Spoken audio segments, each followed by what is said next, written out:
তাহসিন রিয়াজ, আমরা যদি মূল প্রবলেমটা অ্যাড্রেস করতে চাই তাহলে কোনো ছাত্র এরকম হতে পারে বা অনেক ছাত্র হতে পারে যারা আসলে খুব সহজে ভালো রেজাল্ট করতে চান, এই দেখে এসেছে 15 বছর ধরে যেভাবে তারা পেয়ে আসছেন। আপনার মনে থাকার কথা অটো পাস আমরা দেখেছিলাম 2025 সালে অটো পাসের জন্য আন্দোলন হলো এবং তখনও শিক্ষামন্ত্রীর পদত্যাগ মানুষ চাইলেন।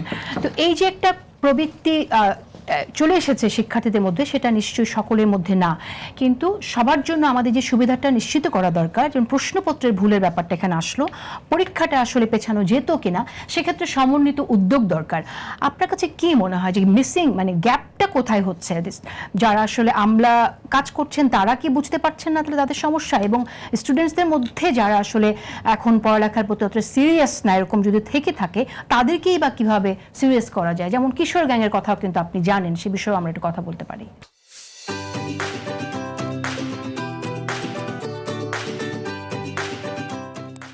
ধন্যবাদ। আমি আগের বক্তব্যটা আসলে শেষ করতে পারিনি, আনফরচুনেটলি একটু সময় দিয়ে। দেখেন, আমি যে জায়গাটা আসলে বলতে চাচ্ছিলাম সেটা হচ্ছে যে গ্যাপটা তো মূলত কমিউনিকেশনের, যেটা আমরা প্রথম থেকে বললাম যে উনি কিন্তু সময় পেয়েছেন, এমন না যে উনি জানতেন না।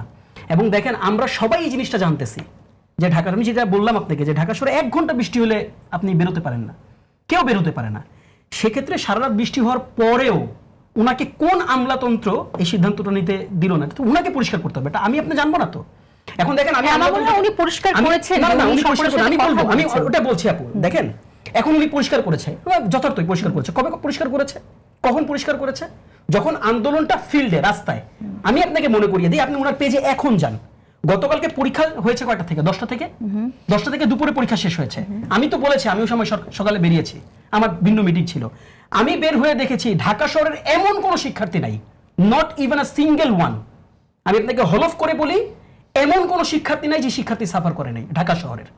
আচ্ছা, এখন আমি আপনাকে বলি, তিনি বলেছেন না, তিনি বললেন আজকে কথা, তিনি যেদিন পরীক্ষার এই ঘটনাটা ঘটেছে ওয়াটারলগের, সেই দিন তিনি ব্যাক টু ব্যাক 2টা থেকে 3টা প্রোগ্রাম করেছেন। সেগুলো ছবি তিনি আপলোড করেছেন, তার মিডিয়া পিআর সিস্টেম ওই ছবিগুলো আপলোড করেছে। সেখানে কি তিনি সরি ফিল করে একটা মেসেজ দিতে পারতেন না? তিনি দেন নাই সেটা।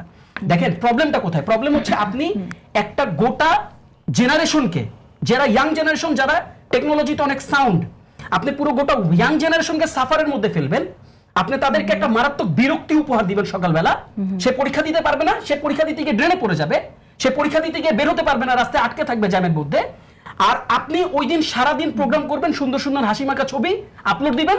যখন পরদিন রাস্তায় আন্দোলন দানা বাঁধবে, রাস্তায় যখন বিরাট রকম প্রোটেস্ট তৈরি হবে, তখন আপনি এসে বলবেন যে এগুলো সবারই ষড়যন্ত্র, এগুলো সব ষড়যন্ত্র, এগুলো বিরোধী দলের ষড়যন্ত্র, গুপ্ত ষড়যন্ত্র, সুপ্তের ষড়যন্ত্র, ফ্যাসিস্টের পতিতের ষড়যন্ত্র। ভাই দেখেন, এত ষড়যন্ত্র তত্ত্ব দিয়ে আলোচনা যাবে, এই আলোচনা আমরা করে ফেলতে পারবো 1 ঘন্টা 2 ঘন্টা।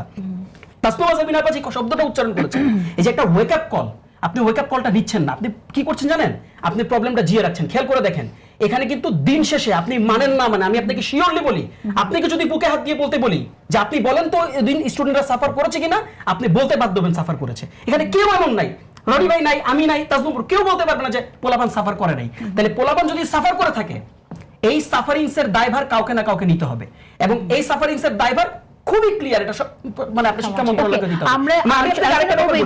আমি আপনাকে একটা ব্যাপার বলি, দেখেন সবচেয়ে গুরুত্বপূর্ণ বিষয় যেটা আমরা অ্যাড্রেস করছি না, যেটাকে আমরা পাশ কাটায় যাচ্ছি, সেটা হচ্ছে কি জানেন? সেটা হচ্ছে যে এই যে সিস্টেমের মধ্যে জিনিসটাকে এই আলোচনাটা 16 বছরের আলোচনা, এটা নতুন আলোচনা না। 16 বছর আলোচনা হলে যখন কোনো ভুল হইতো মন্ত্রী মিনিস্টারদের, তখন কি বলা হতো? ভাই দেখেন এখানে এই সমস্যা, এই সমস্যাটা। ভাই আপনাকে তো, আপনি 2/3 মেজরিটি পাওয়া দল না, আপনাকে আমরা মানুষ ভোট দিয়ে আপনাকে ইয়া করছে না, আপনাকে আপনি সরকার গঠন করছে, আমরা আপনাকে অ্যাপ্রিশিয়েট করছি না? তাহলে আপনাকে যদি অ্যাপ্রিশিয়েট আমরা করে থাকি, আপনি গণঅভ্যুত্থান পরবর্তী সরকার, ভাই আপনার এত আমলাতন্ত্র নিয়ে ঘাবড়াইতে হবে কেন? আপনি কেন আপনি এইসব অজুহাত দিবেন যে আমলাতন্ত্রের জটিলতার কারণে আপনি সিদ্ধান্ত নিতে পারেন নাই? আপনি দিন রাত্রে ঘুমাইলেন কেন? আপনি দেখেন না সারা বৃষ্টি হয়েছে?